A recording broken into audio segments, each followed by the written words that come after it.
just out here freezing my fingers off in not so terrible Ontario. And while there are a wide, huge, diverse range of different hardwood trees out here, today I'm going to be talking about something quite similar to something we have on the west coast, these cedars here, which are Eastern Whitecedars, quite similar to Western Redcedars, although Thuja occidentalis versus Thuja plicata, and these are two species under the genus Thuja that have been separated by the Rocky Mountain Divide, forming an East Coast version and a West Coast version. You know, different isolated populations evolved to fill different niches and roles. So while the Eastern version here doesn't live for quite as long or grow as big as Thuja plicata, which we have on the west coast, Thuja occidentalis here is still a really cool tree that has adapted to these, you know, really cold environments, and in this case these rocky bluffs here, and they share a lot of characteristics with the west coast version, with different forms of vegetative regeneration that helps them adapt and live in these different environments, from layering, where a branch touches down into the ground and grows new roots and clones the original, to reiteration, which we can see here. So on the west coast, you know, Thuja plicata will often like lose their leader, and you get those big kind of gnarly reiterated crowns that form these candelabra tops and these really ancient old big trees.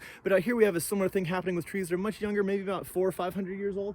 You can see how the leader here has snapped, so the cambium layer is no longer intact. There's no longer phloem and xylem transporting water and nutrients up and down the tree, and these uppermost branches here have reiterated to become 4 new crowns coming from that same base here. So it's just a different way where, you know, this species has kind of taken different niches, filled different roles to survive and keep on keeping on, no matter where in the world it is. Pretty incredible. Wow.